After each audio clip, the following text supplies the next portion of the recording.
13 जून 2025 सुबह 4 बजे तेहरान के आसमान में तेज बिजली सी चमकती है। एक बार फिर इजराइल ने ईरान पे अटैक किया और ये खबर दुनिया में तहलका मचा दिया।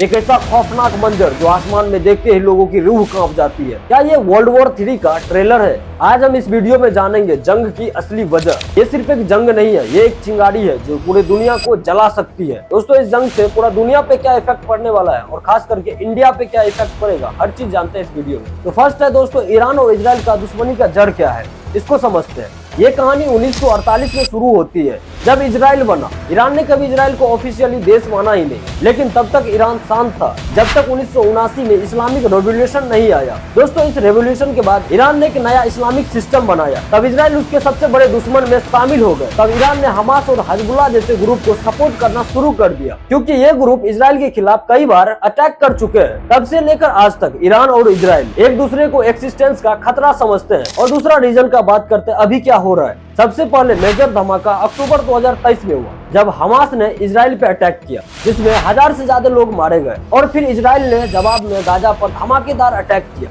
फिर अप्रैल 2024 में इजराइल ने सीरिया के डेमेस्कस में ईरान का कंसल्ट उड़ा दिया। और फिर ईरान ने गुस्सा दिखाया और इजराइल पे मिसाइल्स और ड्रोन चला दिया। और फिर आ गया 13 जून 2025। अब यहाँ इजराइल ने ईरान के 100 से ज्यादा न्यूक्लियर और मिलिट्री साइट पे अटैक किया। उस अटैक का नाम रखा गया ऑपरेशन राइजिंग लायन। इस अटैक में 100 से ज्यादा लोग मरे और 380 से ज्यादा लोग घायल हुए। और अभी का डाटा आप क्रॉस चेक कर सकते हैं। दोस्तों, अब शुरू होती है रूह कांप जाने वाली बात। इसके बाद ईरान भी इजराइल पे तुरंत अटैक किया, 150 बैलिस्टिक मिसाइल और 100 से ज्यादा सुसाइड ड्रोन चला दिया। ये सब 48 घंटे के अंदर हो गया। और इजराइल और ईरान के पास कौन कौन सा वेपन है, चलिए जानते हैं। ये नॉर्मल बॉम्ब या गोलियों वाली लड़ाई नहीं है। यहाँ एआई और मॉडर्न टेक्नोलॉजी का खतरनाक यूज हो रहा है, जिसमें ग्लोबल इफेक्ट और दुनिया पे क्या असर पड़ने वाला है। सवाल ये है, हम इंडियंस को क्या फर्क पड़ता है? पेट्रोल की कीमत 110 से 120 तक हो सकता है। ईरान अगर स्टेट ऑफ हॉर्मुज़ को बंद करता है, जहाँ से दुनिया का 20% तेल गुजरता है, तब कच्चा तेल का कीमत 7 से 11% से बढ़ गया,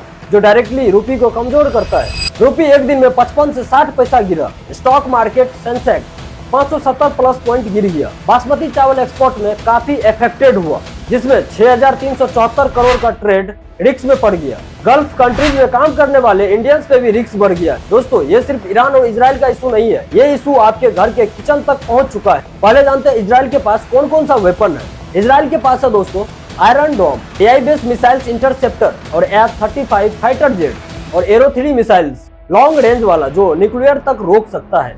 साइबर वेपन्स जैसे 2010 का स्टोर्नेट वायरस के जो ईरान के न्यूक्लियर सिस्टम को स्लो कर दिया था। अब जानते हैं दोस्तों ईरान के पास क्या क्या है। Shahed drones, suicide attack drones और फतेह 110 मिसाइल्स। ये तेज के साथ साथ टारगेट पे सीधा अटैक करता है। और साइबर अटैक सिस्टम, इजराइल के वाटर प्लांट और हॉस्पिटल पे भी डिजिटल हमला हुआ। अब जंग सिर्फ जमीन और हवा में नहीं, कंप्यूटर स्क्रीन और सैटेलाइट पे भी हो रही है। क्या वर्ल्ड वॉर 3 हो सकता है? इजराइल ने ईरान के न्यूक्लियर और मिलिट्री बेस पे एयर स्ट्राइक किया, फिर ईरान जवाब देता है। अगर ईरान के साथ उसके करीबी देश जुड़ते हैं, जैसे रसिया, चाइना, सीरिया, इराक और हिजबुल्लाह, येमेन, ये सब अमेरिका और इजराइल के विरुद्ध खड़े होते हैं। और अमेरिका ओपनली सपोर्ट करता है इजराइल का, उसको वेपन, आर्मी, नेवी सब भेजता है। यूके, फ्रांस और कुछ नाटो देश भी इजराइल के सपोर्ट में आ सकते हैं, जिससे मिडिल ईस्ट में तेल का रास्ता बंद हो जाता है। क्योंकि ईरान अगर स्टेट ऑफ हॉर्मुज़ को बंद करता है, तो यहाँ से दुनिया के 20% तेल गुजरता है, जिससे तेल का दाम बढ़ेगा। क्योंकि दुनिया भर में महंगाई और इकोनॉमी क्रैश होती है। अगर चाइना और रसिया ईरान को ओपनली सपोर्ट कर दिया तो सुपर पावर्स की फाइट शुरू हो सकती है। तब ये सिर्फ रिलीजन वॉर नहीं, ग्लोबल वॉर बन जाएगी। और यही बन जाता है दोस्तों वर्ल्ड वॉर 3।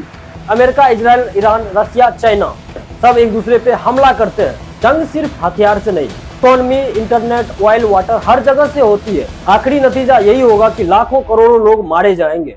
ऑयल, बिजली, मेडिसिन, फूड सब की कमी हो सकती है। क्लाइमेट, इकोनॉमी, एआई सब पे बुरा असर पड़ता है। और सबसे बड़ी बात, इंडिया का अपना स्ट्रेंथ स्ट्रॉन्ग रखना होगा, ना झुकना ना रुकना। और दोस्तों, पॉइंट 5 का बात करें, एआई का क्या रोल होने वाला है इस वॉर में।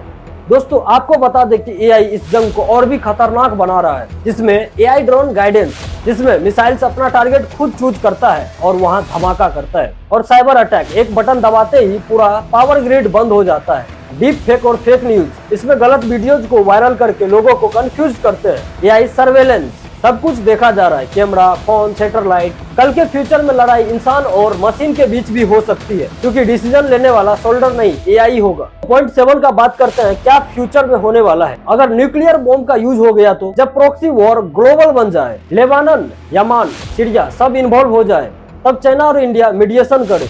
और सबसे बड़ा सच तो ये है दोस्तों, एक चिंगारी से जंगल जलता है। दोस्तों आज आपने देखा कि एक छोटी सी न्यूज कैसे दुनिया में तबाही ला सकता है, इसीलिए अवेयर रहिए।